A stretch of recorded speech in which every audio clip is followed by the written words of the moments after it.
The desert night smelled like cordite and fear. 17-year-old Reagan Frost lay motionless in her hide 200 meters from the Kuwaiti border checkpoint. Sand pressed against her cheek. The M40A1 sniper rifle felt heavier than it should, but her father had taught her that weight was just another variable to master, like wind or distance, or the tremor in her hands that came from being old enough to kill, but too young to vote.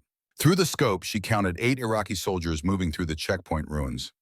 They moved with the confidence of men who believed the war was ending, that the Americans were pulling back, that this stretch of desert belonged to them again. They were wrong on all 3 counts. 300 meters beyond the checkpoint, 6 United States Marines lay pinned behind a burned-out M1 Abrams tank. The friendly fire incident had happened 40 minutes ago. NA-10 Warthog had mistaken their position for enemy armor in the smoke and confusion. The cannon fire had torn through their Humvee, killed their driver, wounded 3 others. Now they were trapped, bleeding out in the sand, while Iraqi forces closed the net. Reagan's radio crackled. The voice was American rough with pain and sand. "Angel, this is Viper 6. We've got maybe 10 minutes before we're overrun. 3 wounded can't move. If you've got a miracle in that rifle, now would be the time." She recognized the voice.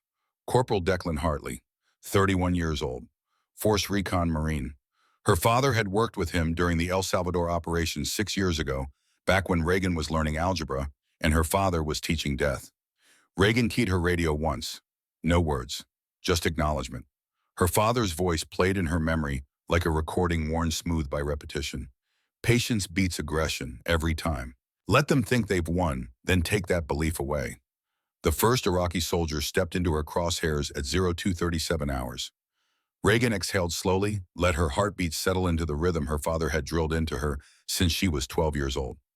60 beats per minute, 45 on a good day. The rifle was an extension of her nervous system, now no different than her hands or her breath. She squeezed the trigger between heartbeats. The sound carried across the desert like thunder announcing judgment.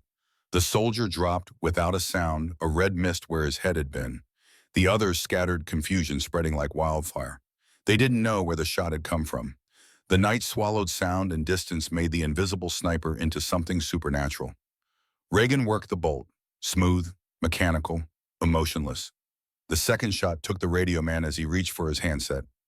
Center mass, 620 meters. He crumpled like a puppet with cut strings. The third shot killed the man trying to drag the radio man's body to cover. Headshot, 580 meters. The mathematics of violence reduced to windage and elevation. Now they knew the direction. 3 soldiers opened fire with AK-47s, spraying rounds toward the ridgeline where Reagan's muzzle flash had betrayed her position.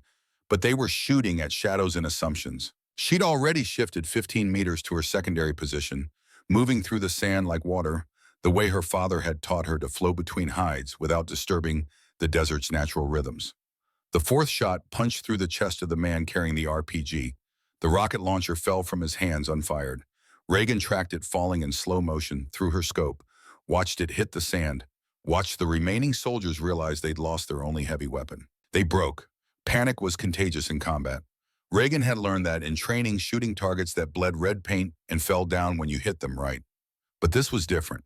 This was watching human beings make the calculation between fighting and surviving, watching them choose survival and turn to run. She gave them no mercy. The 5th shot took a fleeing soldier in the back at 720 meters. He went down hard, screaming. The scream carried across the desert, high and terrible.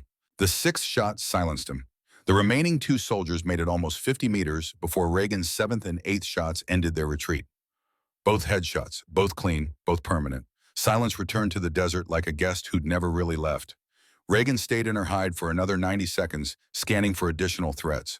Her training demanded that Ghost Frost, her father, had beaten that discipline into her over 5 years of desert training in Arizona.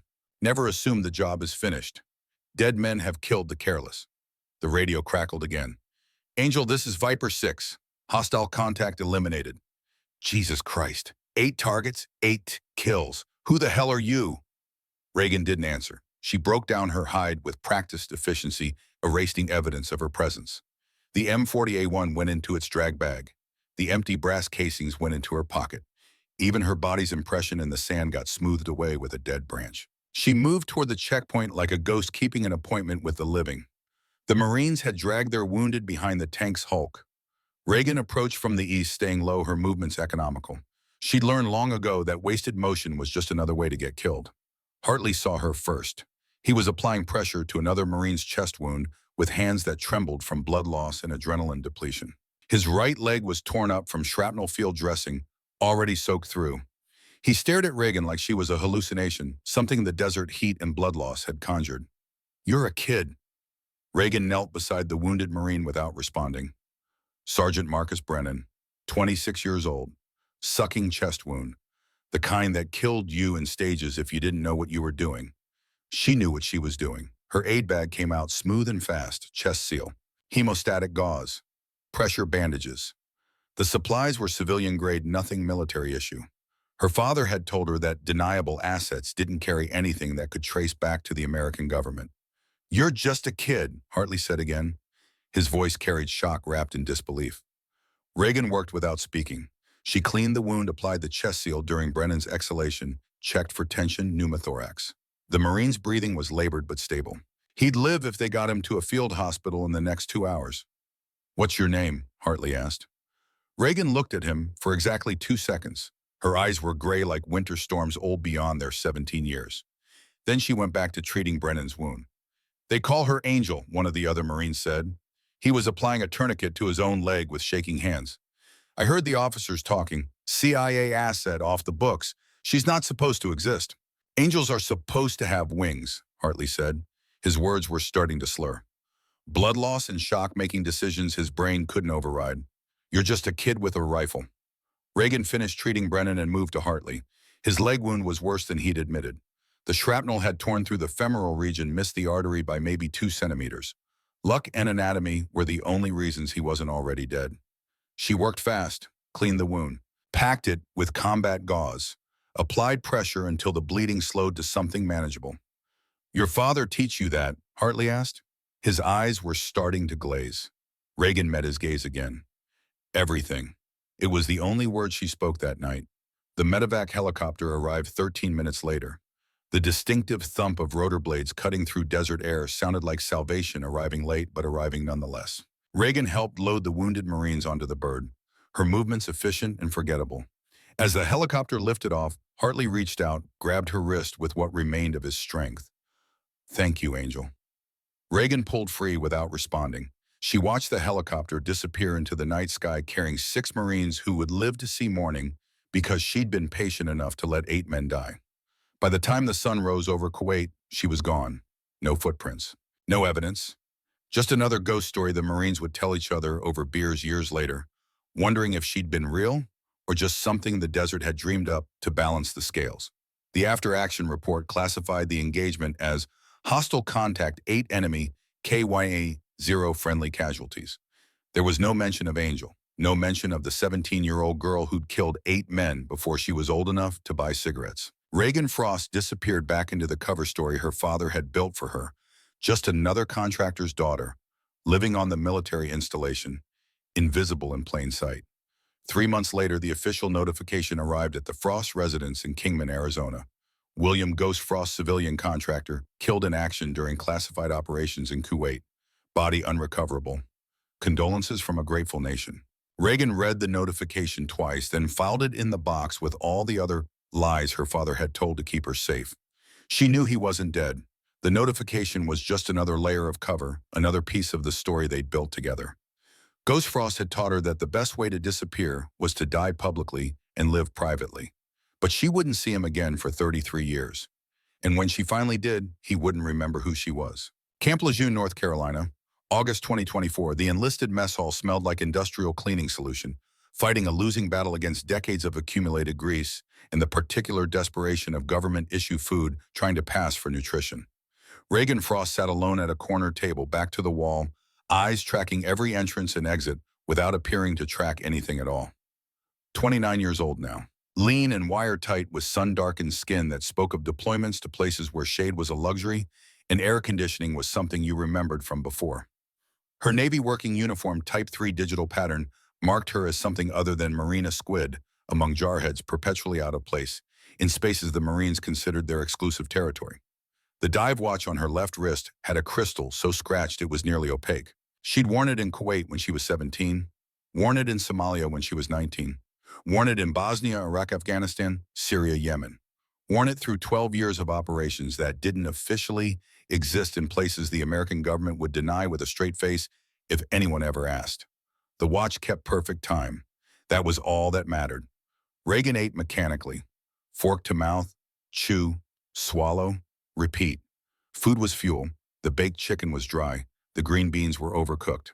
The rice was institutional white, the kind that had no flavor and made no apologies for its existence. She ate it anyway because the body demanded calories, and the mission didn't stop for preferences. She'd been at Camp Lejeune for 2 months, liaison assignment with the G2 intelligence shop. The kind of posting that existed on paper but meant nothing in practice. A placeholder position for operators who needed to disappear from the forward edge for a while to decompress or break down or remember what it felt like to sleep without a rifle within arm's reach. Reagan wasn't decompressing. She was barely holding together. Lieutenant Ash Sullivan's death had happened 8 months ago. Ramadi, routine convoy, IED on a road that had been swept twice that morning. The kind of death that seemed insignificant compared to the 72 hours they'd survived together in Helmand 3 years earlier, pinned down in a compound that should have been their tomb. The promise she'd made him still echoed like a recording she couldn't stop playing. If we make it out of this, I'll stop being a weapon. I'll try to be human again. They'd made it out. She'd kept half the promise. Stopped being a weapon.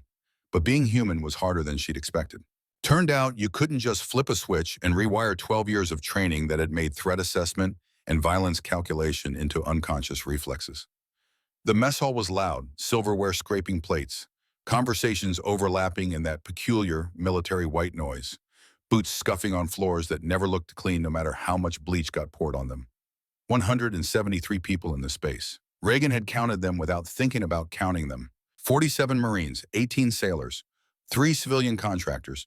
The rest were a mix she'd categorized and dismissed as non-threats within the first 30 seconds of entering. She was on her second bite of chicken when Corporal Cole Brennan decided to make her his problem. Reagan saw him coming, 24 years old, 6'1", maybe 215 pounds of gym muscle packed onto a frame that moved with the aggressive confidence of someone who'd never been truly tested. High and tight fade haircuts sharp enough to cut paper, jaw clenched like he was perpetually biting down on something that tasted like disappointment. 2 other Marines flanked him, Wade and Garrett, both lance corporals, both followers looking for someone to tell them they mattered. Reagan's hands kept moving, fork to mouth, mechanical. But her pupils dilated and contracted in the space of a single breath, her nervous system making calculations her conscious mind didn't need to acknowledge. Brennan's approach vector, 3 meters and closing, right hand clenched, left loose, weight favoring his right leg. Probably an old football injury, the knee that never quite healed right. Distance to exits, primary 12 meters northeast, secondary 8 meters southwest, tertiary kitchen service entrance 6 meters east but through obstacle terrain. Improvised weapons within reach. Fork tines up. Tray edge aluminum composite sharp if swung correctly. Water glass heavy bottom, effective bludgeon, or if broken a cutting implement. Chair leg if separated from base 22 inches of leverage. All of this processing happened in less than 2 seconds. Muscle memory written so deep that conscious thought never entered the equation. Brennan stopped beside her table. His shadow fell across her tray like an accusation. Squid. Reagan didn't look up. She took another bite of chicken, chewed, swallowed. I'm talking to you. She set her fork down with deliberate care. Looked up at him with eyes that showed nothing. Not fear, not anger, just evaluation. Clinical and cold. Brennan's jaw clenched tighter. He'd been expecting something, tears maybe, submission, some acknowledgement that he mattered, that his presence demanded response. Navy doesn't belong in Marine mess halls, he said. Loud enough that conversations started dying around them. Loud enough that heads turned. Loud enough that this was about audience now, about performance, about proving something to the room that Brennan needed, proven more than Reagan needed to breathe. Reagan held his gaze for exactly 3 seconds. Not long enough to be a challenge. Not short enough to be fear. Just long enough to make the assessment her training demanded. Threat level minimal. Emotional response high. Tactical capability low. Probability of escalation 93%. She started to stand to remove herself from the situation before it became something that required official reporting and official responses. Brennan's hand hit her shoulder hard. Open palm strike full force meant to drive her back down into the chair, or send her stumbling forward into the table. Reagan's tray clattered to the floor. Baked chicken scattered. Green beans rolled across linoleum worn smooth by decades of boots and broken men. White rice spread in a fan pattern that some part of her brain registered as matching the dispersion pattern of buckshot at 7 meters. The mess hall went silent, not gradually, all at once, like someone had thrown a switch and killed every conversation simultaneously. Reagan stood slowly, brushed rice off her uniform with hands that didn't shake. Her breathing didn't change. 60 beats per minute, steady as a metronome counting down to something nobody else could hear. She looked at Brennan again. Same clinical evaluation. Same cold assessment. In the 2 seconds of eye contact, Reagan's training presented her with 14 different responses. 7 would end with Brennan unconscious. 4 would end with him hospitalized.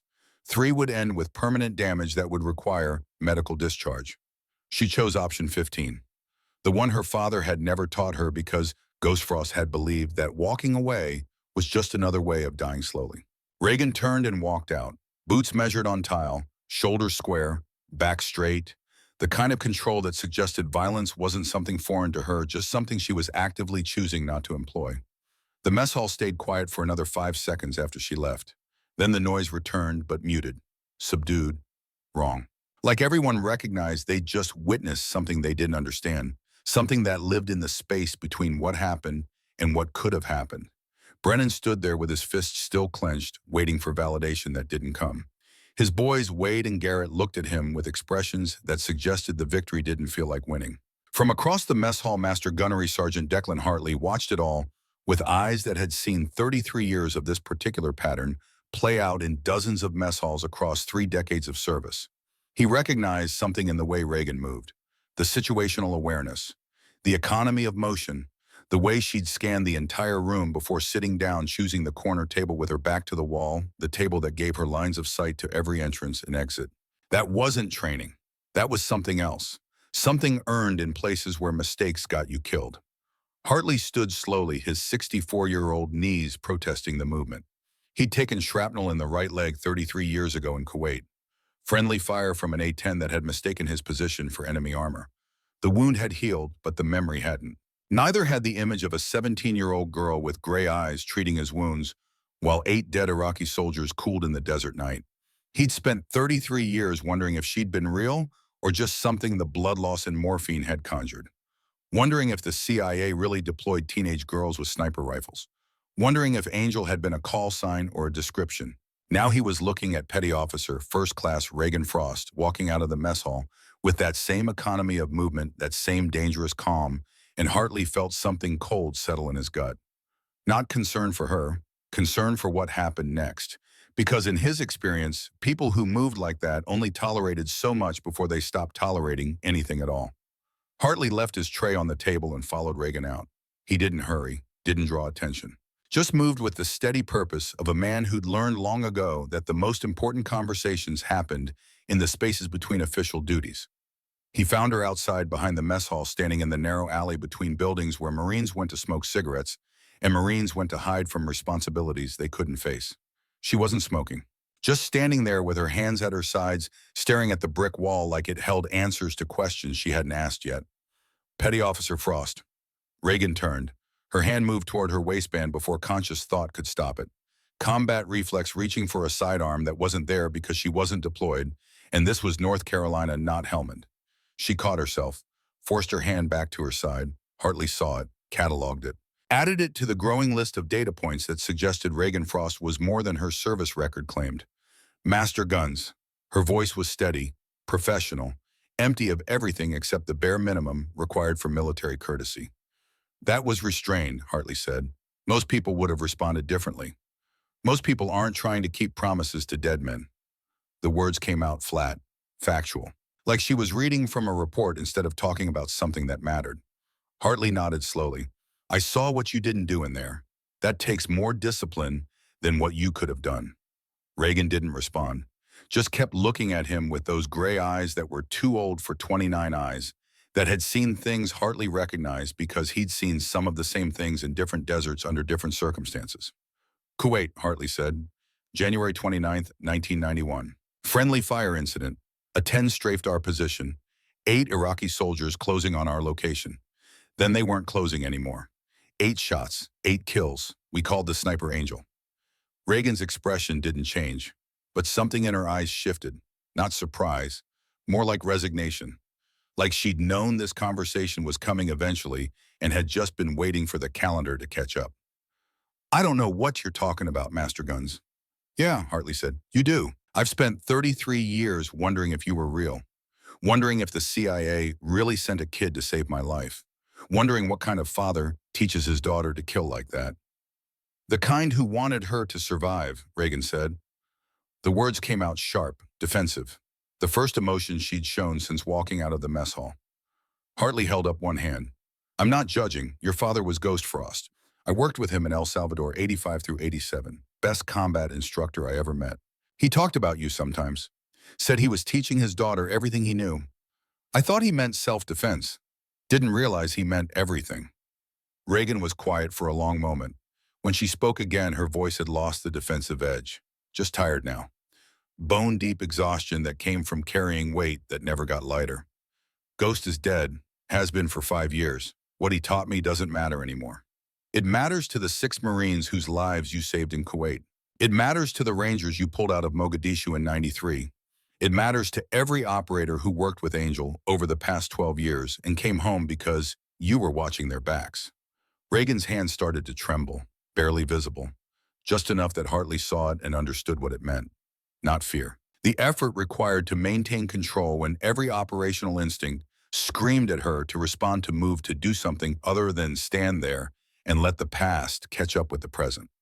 How long have you known? She asked. About 30 seconds after you walked out of that mess hall. The way you moved, the threat assessment I saw in your eyes when Brennan approached. That's not something they teach at Navy A school. That's downrange muscle memory.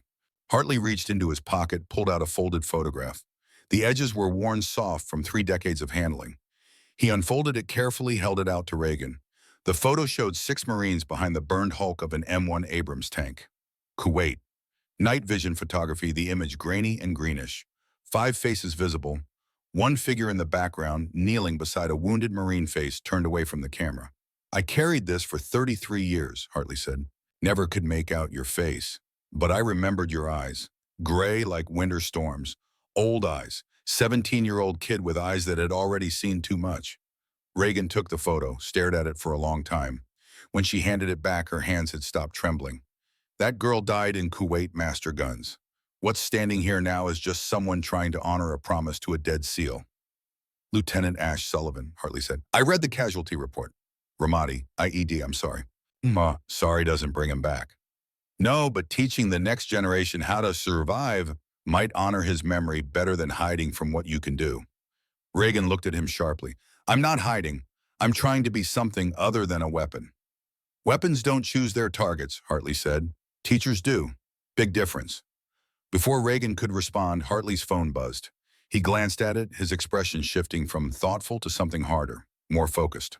Captain Cole wants to see both of us. His office. 20 minutes. Hartley looked at Reagan with an expression that suggested apology and inevitability were close cousins. I think your cover is about to get complicated. Building 352, G2 Intelligence Shop. Captain Ryan Cole's office smelled like coffee that had been reheated too many times and the particular stress that came from managing classified information in an unclassified building. Reagan stood at attention in front of his desk. Hartley stood beside her, hands clasped behind his back, his 64-year-old posture still parade ground perfect. Cole was 38, prior enlisted, force recon before he'd commissioned. He had the kind of presence that made Marines straighten spines without him raising his voice. The kind of command authority that came from leading men in actual combat instead of just training exercises. He looked at Reagan for a long moment before speaking. The mess hall incident has been reported through 3 separate channels, 2 from Marines who witnessed it, 1 from Corporal Brennan himself claiming you threatened him. I didn't speak to him, sir. I know. I've reviewed the security footage. You showed remarkable restraint. Most people in your position would have responded differently. Cole opened a file folder on his desk. Reagan saw the classification stamps. Top secret //SCI, no foreign. The kind of markings that meant the contents required clearances most people didn't have, and rooms most people couldn't enter. Your official record says you're a cryptologic technician first class. 3 years signals intelligence aboard destroyers. shore rotations at various installations, unremarkable service, no deployments to combat zones, no special qualifications beyond your basic rate requirements. Cole closed the folder, opened another one. This one had more stamps. Special access required. Ghost Program Personnel File. Your actual record tells a different story. Kuwait 1991. 8 confirmed kills at age 17. Somalia 1993. Overwatch during Operation Gothic Serpent. Black Hawk Down incident. Bosnia 1995. Kosovo 1999. Afghanistan 2001 through 2021. Iraq 2004 through 2011. Syria, Yemen, and locations I'm not cleared to discuss. Cole looked up at Reagan. 12 years embedded with JSOC elements. Ghost Program Operator. Call sign Angel 7. 43 confirmed missions in denied areas. 317 lives saved according to best estimates. 0 official recognition because you don't officially exist. Reagan's expression didn't change, but something in her eyes shifted. The mask she'd been wearing since Sullivan's death cracking just enough to let through a glimpse of the operational mind underneath. Sir, I requested transfer to a non-operational billet. I was told my cover would be maintained. Your cover is intact, Cole said, but Corporal Brennan's assault has created a situation that requires response. I can't have a Marine putting hands on a Navy petty officer without consequences, especially when that petty officer could have ended him 14 different ways and chose not to. 13, Reagan said quietly. I only counted 13 ways. Hartley made a sound that might have been a suppressed laugh. Cole's expression didn't change. Master Guns Hartley has proposed a solution, a 3-day field assessment, leadership evaluation, physical endurance, mental resilience, tactical decision-making under pressure. Everything that matters when the bullets are real. You want me to evaluate Marines, sir? I want you to teach them the difference between thinking you're dangerous and actually being dangerous. Brennan has been vocal about warrior culture and standards. This assessment will test whether his talk matches his walk. Reagan was quiet for a moment. And if I refuse, sir, then Brennan faces administrative action for assault, you get transferred to another installation to maintain your cover, and 12 female operators currently deployed in denied areas lose the person who trained most of them. Cole leaned forward. You requested transfer to get away from operations. I understand that. But teaching the next generation how to survive isn't the same as operating. It's passing forward what you learned. That's the harder mission. Reagan looked at Hartley. The old Marine met her gaze with an expression that suggested he understood what she was being asked to do and why it mattered. Lieutenant Sullivan made me promise I'd stop being a weapon, Reagan said. This feels like just another way to use what I learned downrange. Sullivan was a good man, Hartley said. I served with him in Afghanistan 2009. He told me once that the best operators aren't the ones who survive the most missions. They're the ones who make sure the next generation survives theirs. He was talking about you. Reagan's jaw tightened. You talked to Ash about me. He talked about you, said he had a guardian angel who'd been watching his back since Somalia, said if anything happened to him, someone needed to make sure you understood that teaching was just another form of combat. The enemy is ignorance. The objective is survival. The mission never ends. Reagan closed her eyes for a moment. When she opened them, something had shifted, not surrender, more like acceptance. 3 days, sir. Starting tomorrow morning, 0800 formation. I'll announce the assessment then. Brennan has already volunteered himself. I'll need 9 more Marines, and you as both evaluator and participant. Why participant, sir, if I'm evaluating? Because the best lessons are taught by example, Cole said. Brennan needs to see what real competence looks like. The other Marines need to understand that gender doesn't determine capability, and you need to prove to yourself that you can do this without guilt. Reagan nodded slowly. Understood, sir. I'll be ready. One more thing, Cole said. He pulled another folder from his desk. This one had no classification stamps, just a name written in permanent marker. William Frost. Reagan's breath caught. Your father isn't dead, Cole said quietly. Ghost Frost is alive. He's 79 years old. VA hospital in Phoenix, advanced dementia. Master Guns Hartley has been his point of contact for the past 33 years. Reagan looked at Hartley with an expression that cycled through disbelief, anger, hope, and grief in the space of 3 seconds. You knew. This whole time you knew he was alive. He made me promise not to tell you, Hartley said. Your safety depended on the cover story. If you'd known he was alive, you might have tried to contact him. That would have compromised both your operations and his. He's been alive for 33 years and you didn't tell me. I've been sending him reports on your career for 33 years. He knows everything you've done, every mission, every success, every loss. He followed it all from Phoenix. Reagan's hands started trembling again. This time she didn't try to hide it. Does he remember me? Some days he does, some days he doesn't. The dementia is progressive. But on his good days, he remembers everything, including that he asked me to make sure you understood something. What? Hartley pulled a letter from his pocket. The envelope was worn, the handwriting shaky but legible. Reagan Frost written across the front. He wrote this 6 months ago, on one of his good days. Asked me to give it to you when the time was right. Hartley held out the letter. I think the time is right. Reagan took the letter with shaking hands. She didn't open it. Just held it like it might disappear if she wasn't careful. This assessment, she said, it's not just about Brennan, is it? No, Cole said. It's about you.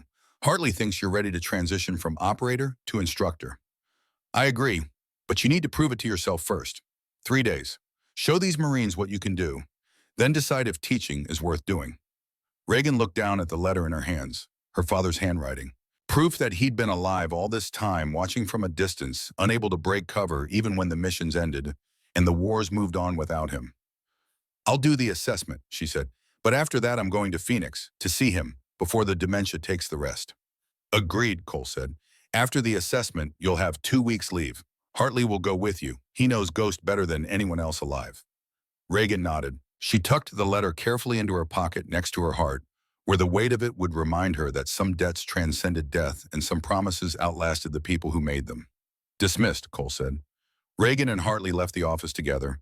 They walked in silence until they reached the parking lot, the North Carolina sun beating down with the kind of heat that made you remember why the South had a reputation for moving slowly. The letter, Reagan said. Did you read it? No, it's between you and Ghost. Reagan pulled the envelope out, stared at it for a long moment, then carefully opened it. The handwriting was shaky but readable. Ghost Frost had written it during one of his lucid periods, the words carrying the weight of 33 years of silence and separation. Reagan, you've been a weapon long enough. Be a teacher now. That's the harder war. The enemy is time forgetting, and the next generation making the same mistakes we did. Win that war for me. Beirut took your mother. I made sure it wouldn't take you. Everything I taught you, every hard lesson, every night in the desert, learning to read wind and distance, it was all so you'd survive. You survived. That's enough for one lifetime. Now pass it forward. Teach them what I taught you. Teach them what you learned in the dark places I couldn't follow. Teach them that surviving isn't enough. They have to pass it forward too. That's legacy, not the kills, not the missions, the knowledge that keeps going after we're gone. I'm proud of you. I've always been proud of you. Ghost Reagan read the letter 3 times, then folded it carefully and put it back in her pocket. He knew, she said. He knew I'd try to stop being a weapon, and he knew I'd need permission. Ghost always knew, Hartley said. That's what made him the best instructor I ever met. He didn't just teach tactics. He taught you how to think, how to survive, and when to stop. Reagan looked at the sky, clear blue, not a cloud in sight. The kind of sky that made you remember there was a world beyond the wars and the missions and the promises to dead men. Tomorrow morning, she said, 0800, I'll be ready.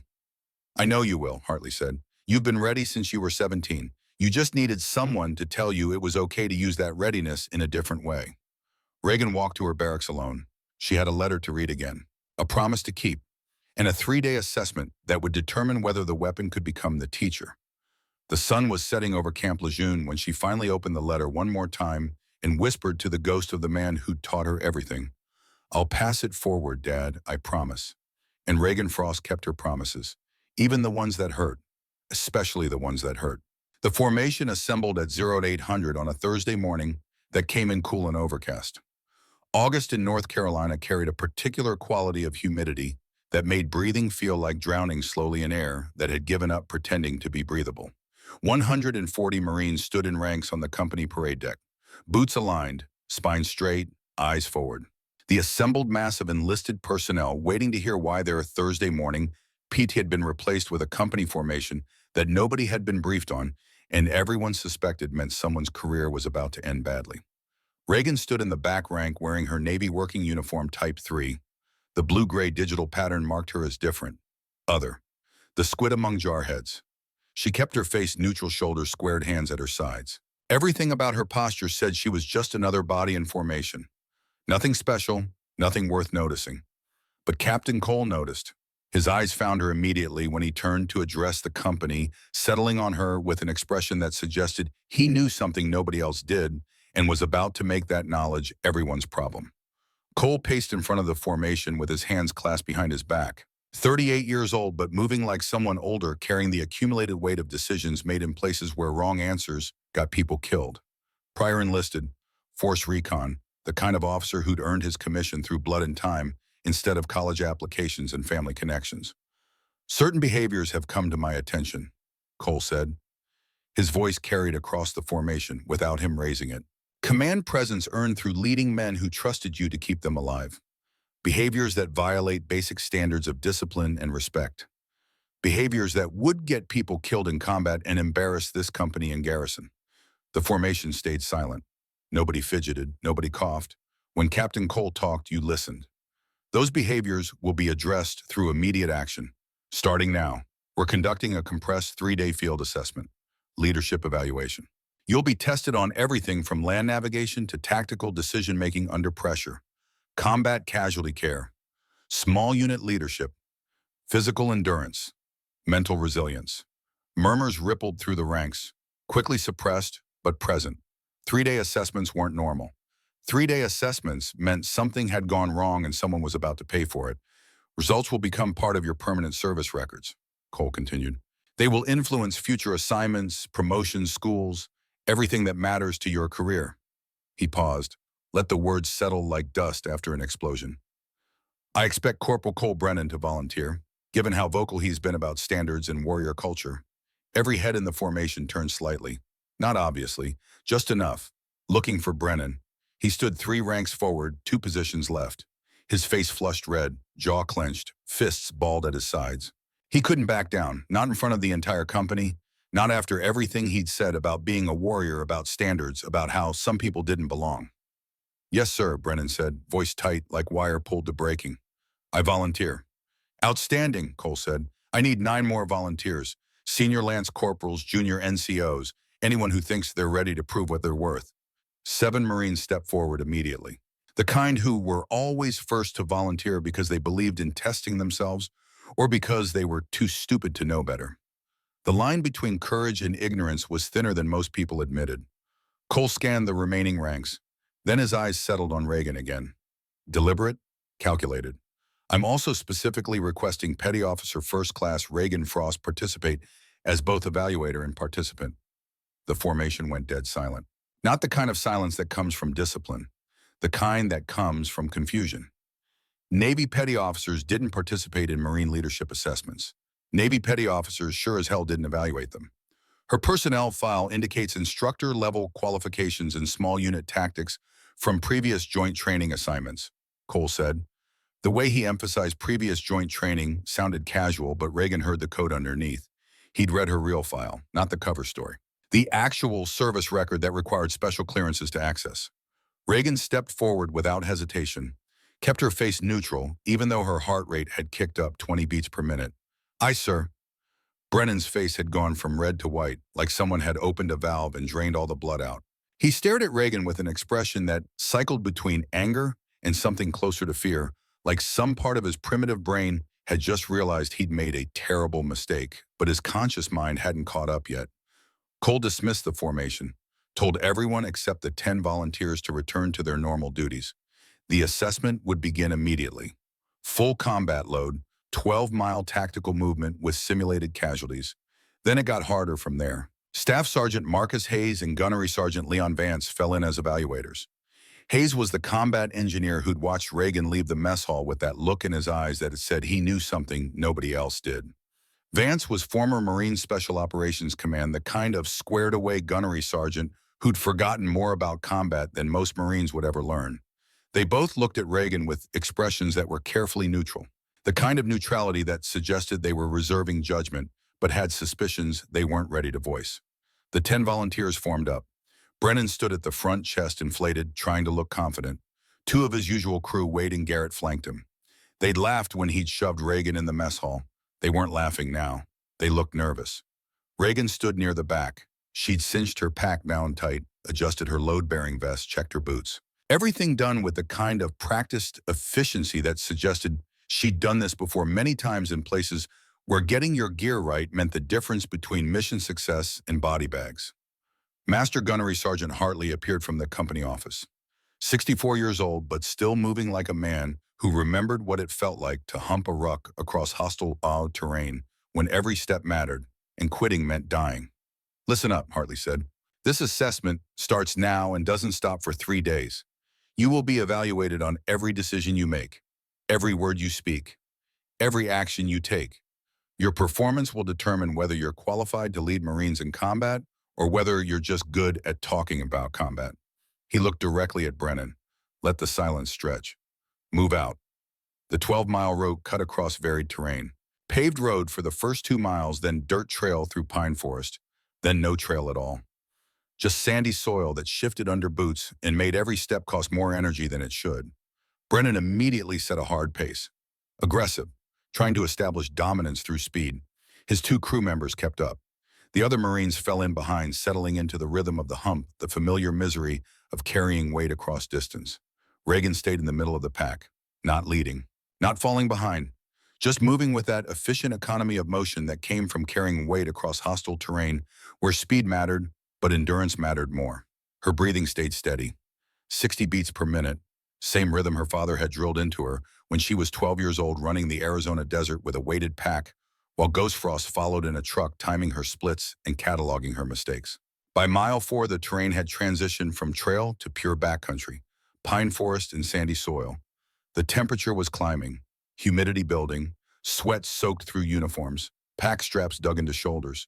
The weight that felt manageable at mile 1 felt crushing at mile 4. Brennan was still pushing hard, but his form was deteriorating. Shoulders hunched forward, stride shortened, breathing ragged. He was strong, nobody could question that. But strength without efficiency was just a countdown to failure. Reagan tracked him with peripheral vision, watched his gait pattern change, watched the micro adjustments his body made to compensate for fatigue, watched him start to break down in real time. At mile 5, Staff Sergeant Hayes stepped out from behind a pine tree wearing a red vest marked casualty.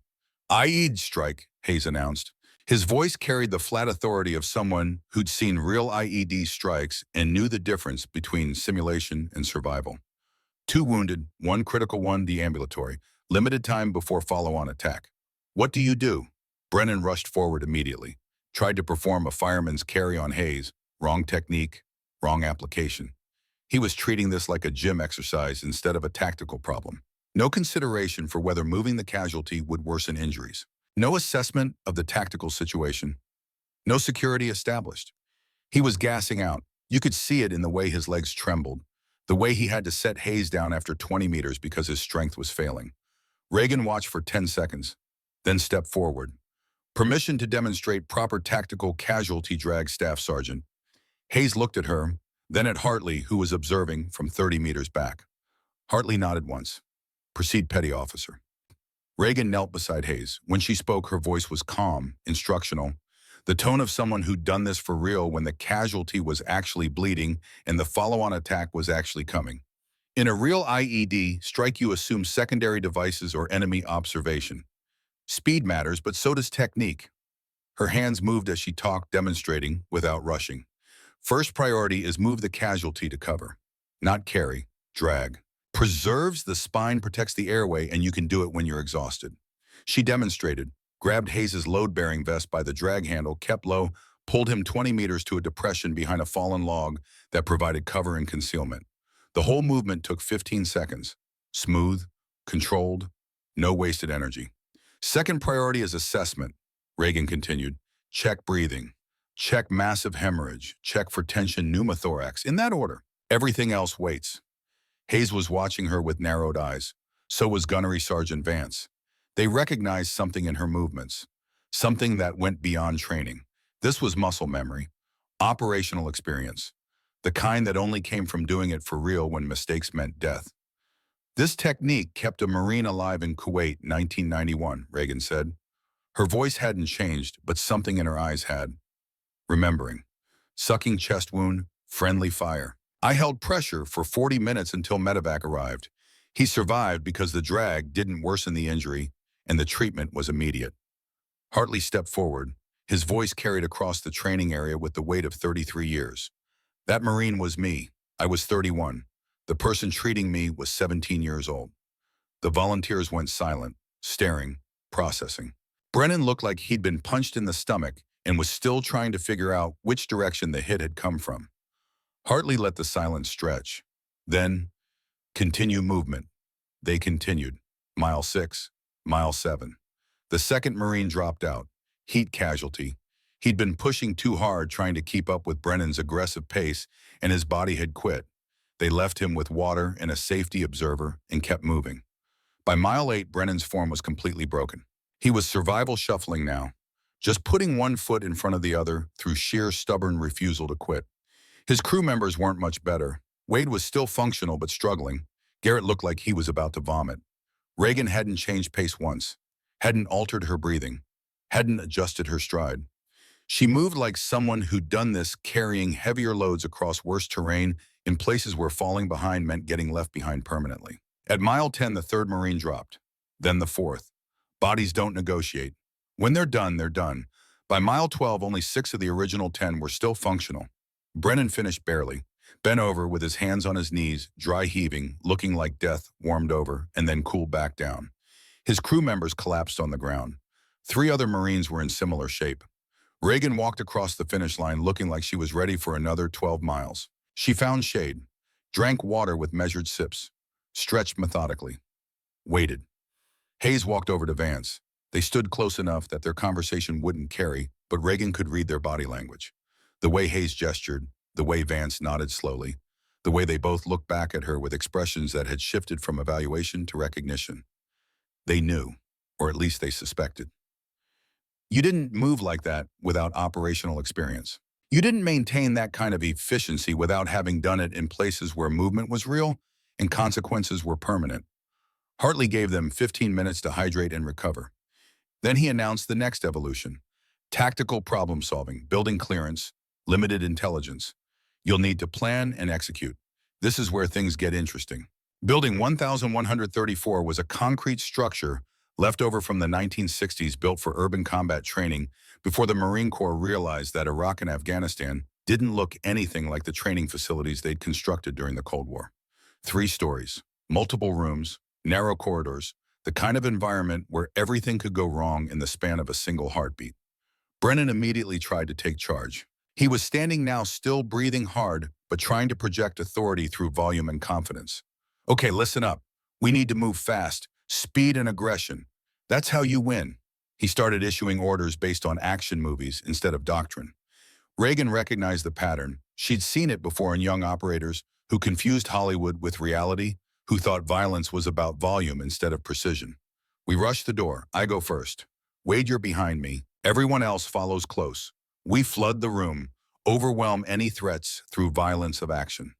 It sounded good if you didn't know any better. It sounded like every military movie ever made. It would get everyone killed in about 30 seconds if this was real. Lance Corporal Reed raised his hand, young, maybe 20.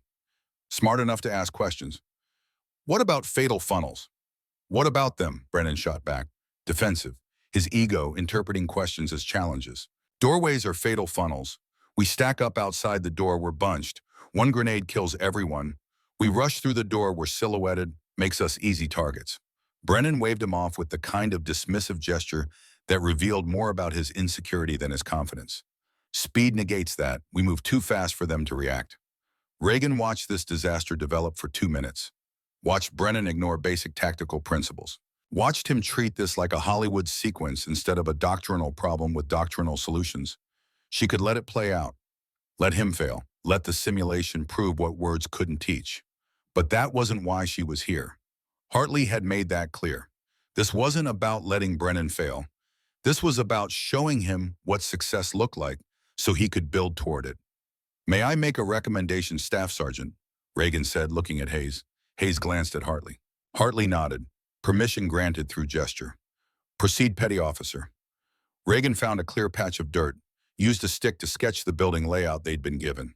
Her movements were economical, practiced. The stick moved across dirt like a rifle barrel, tracking targets. Four-man stack on the left side of the door. Not centered. She marked an X in the dirt. Fatal funnel is here. Anyone standing there when the door opens is in the kill zone. She drew clean lines. Precise angles. Her stick moved with certainty born from clearing buildings where the rooms held real threats and mistakes became obituaries. Support by fire position here. Elevated if possible. She marked another position. Overlapping field of fire covers this angle and this angle. They can see the door, but they're not exposed to it. Her stick moved to show entry sequence. Button hook patterns. Fields of fire that overlapped without crossing into friendly positions. Breach team enters in sequence. First man button hooks left. Second man button hooks right.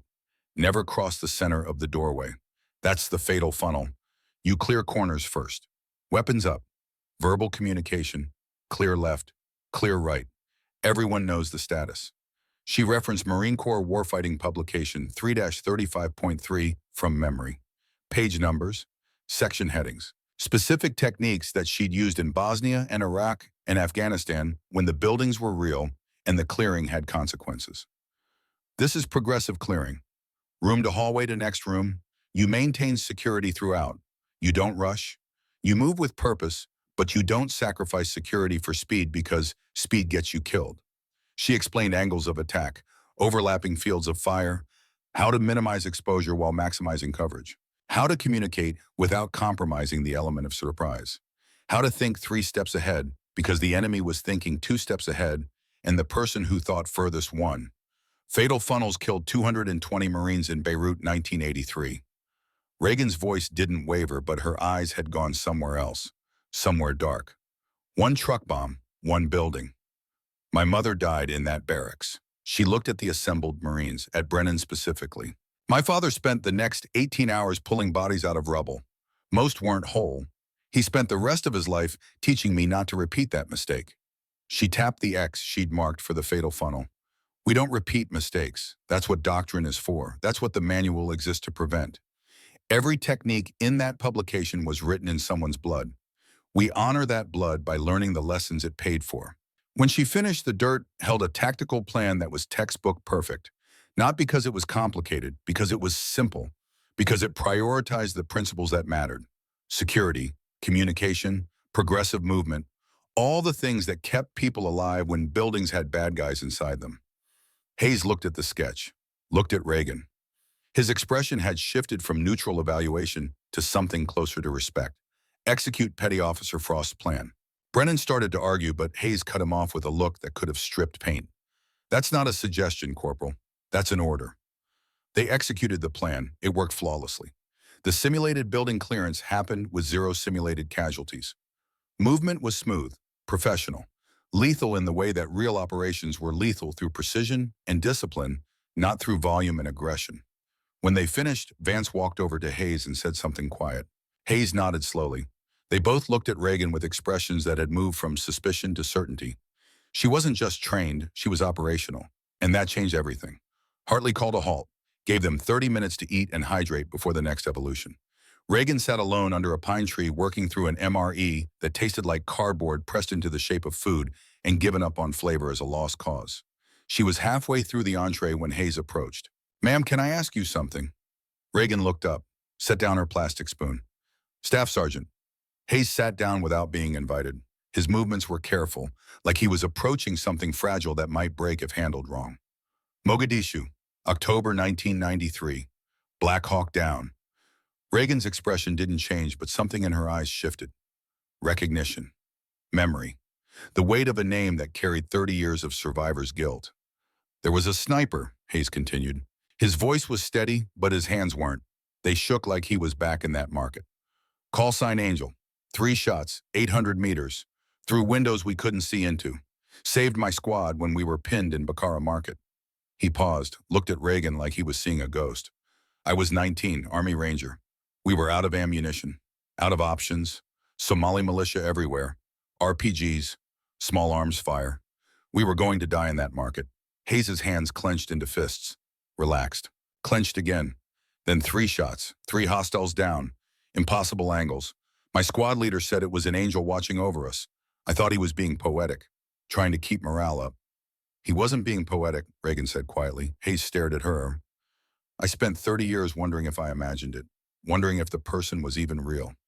I put in FOIA requests, called every sniper I knew. Nobody had answers. Everyone said Black Hawk Down was all Rangers and Delta. No mention of any sniper providing overwatch. That's because I wasn't supposed to be there. CIA asset, deniable, off the books. How old were you? 19, same as you. Hayes was quiet for a long moment. When he spoke again, his voice cracked like ice breaking under pressure. I got married, had 3 kids, became a combat engineer, built a career, built a life. All of it happened because you made 3 shots from 800 meters through windows. I still can't figure out how you saw through. High angle, 3rd floor position across the market. Good scope, better training, and a father who believed that perfect practice made permanent performance. No, Hayes shook his head. It was more than that. You chose to take those shots. You didn't have to. You could have stayed hidden. Let us die, kept yourself safe. Nobody would have known. Nobody would have blamed you. My father would have known, and he raised me better than that. Hayes extended his hand. Reagan shook it. His grip was firm, grateful. The handshake of someone who'd carried a debt for 30 years and was finally getting to acknowledge it. Thank you for my life, ma'am. Thank you for my wife knowing her husband. Thank you for my kids knowing their father. Thank you for every moment I got that you gave me. Reagan's grip tightened. Her voice was firm. Pass it forward, Sergeant. Teach someone else to survive. Teach them the lessons that kept you alive. That's how you thank me. That's how you honor those 3 shots. You make sure the next generation doesn't need an angel because they learned the lessons that prevented the crisis. Hayes nodded, stood. His hands had stopped shaking. I will. I promise. He walked away and Reagan went back to her MRE. But the weight on her shoulders felt different now. Not lighter, just redistributed. Shared. Acknowledged. 30 years of survivor's guilt hadn't been erased, but it had been witnessed. Given permission to transform into purpose instead of remaining stuck as pain. That was enough. Hartley appeared beside her, sat down with a grunt that spoke of 64-year-old knees protesting movement they used to handle without complaint. Hayes was one of yours, he said, not a question, a statement. One of many. How many, Reagan? She was quiet for a long moment, staring at the MRE like it held answers to questions she'd stopped asking years ago. I stopped counting after the first 100. The numbers stopped mattering. All that mattered was whether they made it home. Did they? Most of them. Not all, never all. Her jaw tightened. Lieutenant Sullivan made it home from 42 missions, then died on 43. Routine convoy in a city that was supposed to be stable. IED on a road we'd cleared twice that morning. The math doesn't work. The good ones die, and the bad ones live, and there's no equation that makes it make sense. Hartley was quiet. He understood. 33 years of service had taught him the same lesson. The universe didn't operate on fairness. It operated on chaos barely held in check by training and luck and the occasional miracle. Your father told me something in El Salvador, Hartley said. 1987. We were running a training mission for Salvadoran Special Forces. Ghost said, the hardest part isn't teaching them to fight. It's teaching them when to stop. I didn't understand what he meant then. And now I understand perfectly. You've been fighting since you were 17. 12 years of operations. 43 confirmed missions. How many that weren't confirmed? Does it matter? It matters because you're trying to stop. Trying to honor the promise you made to Sullivan. But stopping is harder than fighting because nobody teaches you how. Reagan looked at him. Is that what this assessment is teaching me how to stop? This assessment is teaching you that stopping doesn't mean quitting. It means evolving. Your father understood that distinction. So did Sullivan. Now you have to understand it. Before Reagan could respond, Hartley's phone buzzed. He pulled it out, read the message, and his expression shifted from thoughtful to something harder. More focused. Commander Blackwell just arrived on base. She's got a situation. Syria. One of your operators is in trouble. Reagan was on her feet before Hartley finished the sentence. The MRE forgotten. Her entire nervous system shifting from training mode to operational mode in the span of a single breath. Which one? Angel 2, Kayla Morrison, 26 years old, embedded with Army Special Forces near the Turkish border. Heavy contact. She's requesting tactical guidance from Angel 7. Reagan's mind was already shifting gears. From training evolution to operational planning. From instructor to operator. The transition was instantaneous. 12 years of muscle memory overriding conscious thought. I need satellite phone, encrypted line, access to real-time imagery if available. Commander Blackwell is setting it up now in the command post. But Reagan, you're in the middle of an assessment. If you break cover to run an operation from here, questions get asked. Then I run the operation without breaking cover. I've done harder. I know you have. That's what worries me. The combat casualty care evolution started at 1400 hours under a sun that had stopped apologizing for the heat and started actively trying to kill everyone through atmospheric pressure and humidity that made breathing feel like an optional activity the body might give up on. 6 simulated casualties appeared when pyrotechnics detonated across the training area. Blank rounds cracked overhead. Smoke grenades filled the air with choking gray clouds that smelled like sulfur and old mistakes. Someone was screaming. Someone else was yelling contradictory orders. It was chaos. Intentional chaos, the kind that revealed who could think under pressure and who just reacted. Reagan had a satellite phone pressed to her ear. Commander Blackwell's voice crackled through the encrypted connection, tinny and distant, but clear enough. Angel 7. Angel 2 is pinned in a compound. 4 hostiles outside, unknown number inside. She's got 1 local asset with her wounded femoral bleed. No exfil available for 90 minutes. Reagan scanned the 6 training casualties in front of her while simultaneously processing the real-world crisis 6,000 miles away. Her brain partitioned the 2 problems into separate processing streams. Training evolution left hemisphere. Real operation right hemisphere. Both running simultaneously without interference. Angel 2, this is Angel 7. Reagan's voice was calm. Command voice. The tone that made people stop panicking because someone who knew what they were doing had arrived. I need you to breathe and listen to my voice. You've trained for this. You've got this. She walked toward the training casualties while talking. Her eyes tracked the simulated wounded while her mind tracked the real crisis in Syria. First priority, tourniquet on your asset, high and tight on the thigh. Use your rigger's belt if you don't have a cat. Twist until bleeding stops. Mark the time on his forehead with his blood. You have 2 hours before you worry about the limb, life over limb, always. Reagan knelt beside casualty 1, the simulated tension pneumothorax. She checked for tracheal deviation, distended neck veins. Both present. Garrett maintained covering fire from that berm. 3 round bursts, conserve ammunition. You're protecting us, not winning the firefight. She positioned the chest seal while still talking into the phone. Angel 2, once your asset is stable, assess your tactical situation. 4 hostiles outside. What are their positions? Reagan applied the chest seal during the casualty's exhalation. Created a one-way valve, air out not in, monitored for signs of pressure buildup.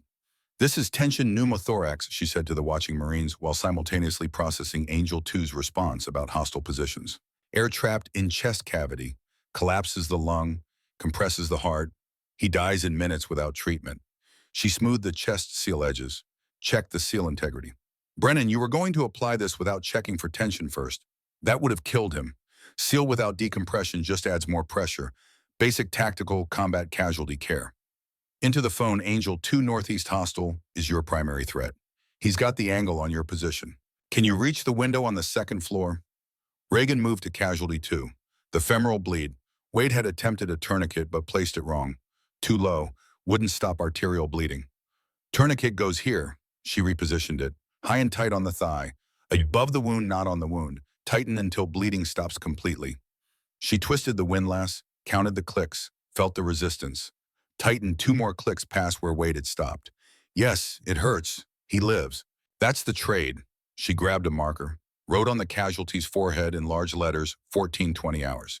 Into the phone, good. 2nd floor window gives you overwatch on the northeast position. Take that hostile first. 1 shot, then shift to their vehicle. Disable it. They can't reinforce if they can't move. Reagan checked casualty 3. The traumatic amputation, lower leg, tourniquet already applied by one of the other Marines. She checked the placement, adequate. But she packed the wound anyway with combat gauze for good measure. Direct pressure on the wound, don't be gentle. Push until the bleeding stops or the gauze is gone, whichever comes first. Into the phone. I'm hearing the shot. Good kill. Now the vehicle. Engine block or tires, your choice, but make it count. Casualty 4. Head injury. Unconscious. Reagan checked airway breathing circulation. All adequate for now. She rolled him into recovery position. Checked his pupils. Equal and reactive.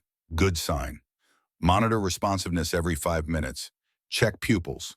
If they become unequal or non-reactive, that's increased intracranial pressure. Nothing you can do in the field, but it tells you how fast you need to move for medevac. Into the phone. Vehicles down. Good. 2 hostiles remaining. They're going to make a decision now. Rush your position or withdraw. Which do you think? Reagan moved to casualty 5. Burns, face and hands. She couldn't do much in a field environment, but she could prevent shock and infection. Cool water if available, not ice. Don't break blisters. Cover with clean dressings. Treat for shock. That's all you can do until you get him to a burn center. Into the phone listening to Angel 2's tactical assessment. Agreed, they're withdrawing. Let them go. You've neutralized the threat. Don't create additional contact when exfil is 90 minutes out. Secure the compound. Treat your asset. I'll stay on the line. Casualty 6, abdominal evisceration. The worst of the simulated casualties. Reagan assessed quickly. In a real scenario, this was expectant. Likely to die regardless of treatment. But you tried anyway because sometimes unlikely wasn't the same as impossible.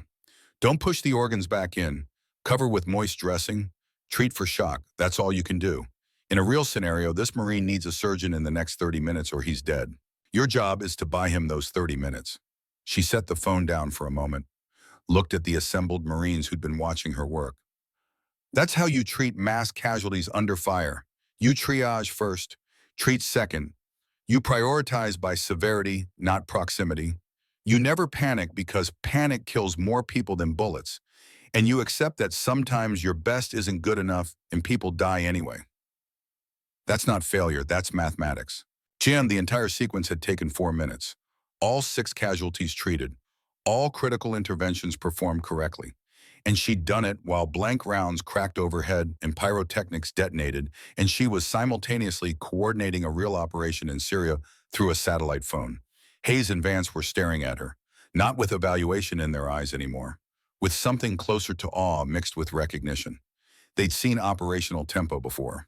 They knew what it looked like when someone's brain was running multiple crisis situations simultaneously and managing both without dropping either. Reagan picked up the satellite phone. Angel 2 status update. She listened, nodded. Her expression softened slightly. Relief bleeding through the operational mask. Good work. Asset is stable. Compound is secure. 85 minutes until exfil. You're going to make it.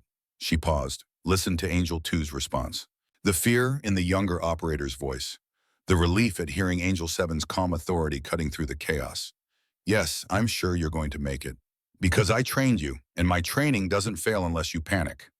You didn't panic, so you're going to walk onto that helicopter flight to the safe house and debrief this mission as a success. I'll stay on the line until exfil is complete. Reagan sat down with the phone pressed to her ear. Around her, the 6 simulated casualties were being assessed by the evaluators. All saves. 0 preventable deaths. Textbook execution under maximum stress while running a real operation 6,000 miles away. But Reagan wasn't thinking about the assessment anymore. She was thinking about Angel 2, Kayla Morrison, 26 years old. Former Army linguist recruited into Ghost program 2 years ago. Smart, capable, but young. Still learning to trust her training when the bullets were real and the fear was overwhelming. Reagan had trained Kayla personally. 6 months of intense preparation. Teaching her everything Ghost Frost had taught Reagan. How to think tactically. How to stay calm. How to survive when survival seemed impossible. Now that training was being tested in real time, and Reagan was 6,000 miles away, unable to do anything except talk Kayla through it and hope the training held. Hartley sat down beside Reagan. Didn't speak, just sat there in solidarity while she waited for the next 85 minutes to pass, waiting to hear whether her training had been good enough, whether Kayla would make it home, whether the next generation survived because the previous generation had taught them right. The silence stretched, broken only by the distant sounds of the training evolution continuing around them. Marines learning lessons that might save their lives someday. Instructors teaching techniques written in blood by people who'd learned the hard way. This was the mission now, not operating. Teaching, guiding from a distance instead of leading from the front. Trusting that the training was enough because you couldn't be there yourself. It was harder than Reagan had expected. Harder than any mission she'd ever run downrange. Because at least downrange she'd controlled the outcome. Here she just gave tools and hoped they were enough. 85 minutes later, the satellite phone crackled. Angel 7, this is Angel 2. Exfil, complete, asset loaded. We're wheels up, 0 casualties, mission success. Reagan closed her eyes, let out a breath she'd been holding for 90 minutes. Good work, Angel 2. I'm proud of you. Thank you for staying on the line. You didn't have to. Reagan's voice was firm. Yes, I did. Some debts don't have expiration dates. She ended the call, set the phone down. Her hands were shaking. Not from fear, from relief. From the weight of knowing she'd just saved another life from 6,000 miles away while pretending to run a training evolution. Hartley looked at her with an expression that mixed concern and understanding. You okay? I just proved something, Master Guns. What's that? I can lead from here. I don't need to be downrange anymore. I can guide them home from North Carolina. Maybe that's enough. Hartley nodded slowly. Your father would say that's the harder mission, being the voice that guides them through the dark instead of being the person walking through it. Reagan stood, brushed dirt off her uniform. The assessment wasn't over. There was still one more evolution, the hardest one. What's next? 24-hour patrol-based defense, no sleep, continuous security, leadership rotations, everything that matters in combat compressed into one day. Reagan looked at Brennan. He was sitting in the dirt 50 meters away, staring at nothing, processing, breaking down. The assessment was doing what it was designed to do, showing him what he actually was instead of what he'd been pretending to be. He's going to break, Reagan said quietly. Probably, Hartley agreed. Question is whether he learns from breaking or whether he just breaks. That's up to him. I can teach technique. I can teach tactics. But I can't teach someone how to handle failure. They have to learn that themselves. Your father said the same thing in El Salvador. Some lessons can't be taught. They have to be earned through pain. Reagan nodded, looked at the sky. The sun was setting. The temperature was dropping. In 12 hours, they'd start the 24-hour defense evolution. And somewhere in that 24 hours, Cole Brennan would discover what he was actually made of instead of what he'd been pretending to be. Reagan just hoped he survived the discovery. Because not everyone did. The 24-hour patrol-based defense began at 0600 on day 3 with a sky that couldn't decide whether to rain or just threaten rain for the next day straight. The kind of North Carolina weather that made you understand why the South had bred a particular kind of stubbornness in its people, the kind that came from refusing to let the humidity win. They'd established the patrol base in a clearing surrounded by pine forest thick enough to provide concealment, but sparse enough that you could see threats coming if you knew how to read terrain the way Reagan had learned to read it before she was old enough to drive. Brennan took first watch rotation. He positioned the security posts with adequate spacing, established fields of fire that overlapped enough to prevent gaps. The basics were there. He'd studied the manual, knew the doctrine. But knowing and doing were separated by the kind of distance that only exhaustion could reveal. Reagan observed from the command post a depression behind a fallen oak that provided cover and elevation. She hadn't slept in 36 hours, didn't plan to sleep for another 12. Her body had learned long ago how to function on adrenaline and will when sleep became a luxury the mission couldn't afford. Hartley sat beside her nursing coffee that had gone cold an hour ago. He'd been awake as long as she had, maybe longer. 64-year-old discipline, keeping his eyes sharp when younger men were already starting to fade. He's doing okay, Hartley said quietly, watching Brennan move between positions. Not great, but okay. For now, Reagan said. Wait until hour 12. That's when the mistakes start. Hour 18 is when they become dangerous. Voice of experience. Helmand, Operation Desert Viper. 72 hours holding a compound with 5 operators against militia forces that should have overrun us in the first 12 hours. Reagan's voice was flat, factual. Hour 18 was when Lieutenant Sullivan started making calls that would have gotten us all killed if I hadn't been there to catch them. Her jaw tightened, the memory still raw despite 3 years and 6,000 miles of distance. He was exhausted, we all were, but he was the team leader. He had to make the decisions. And exhaustion makes you stupid in ways that get people killed. I had to correct him 3 times in hour 18. By hour 24, I was making the calls and he was executing. We'd reversed the chain of command because his brain had stopped processing risk correctly. Hartley was quiet for a moment. That's trust. He trusted you enough to let you lead when he couldn't. That's survival. He was smart enough to recognize his limitations before they killed us. Reagan's eyes tracked Brennan. Question is whether Brennan is that smart. By hour 6, Brennan was already missing details. Reagan watched him forget to rotate the watch at the North Post. Leaving Lance Corporal Reed on security for 3 hours straight, when doctrine said 2 hours maximum before attention degraded past reliability. She stood, walked over to Brennan, kept her voice low enough that only he could hear. Reed has been on watch for 3 hours. He needs rest or he'll miss something that kills us. Brennan looked at his watch. His face registered surprise, then embarrassment. He'd lost track of time. First sign of fatigue making decisions his brain couldn't process anymore. Right, thanks. He moved to correct the rotation. Reagan walked back to the command post, sat down beside Hartley. Hour 6 and he's already missing details, she said. You going to keep correcting him? Until he learns or until he breaks, whichever comes first.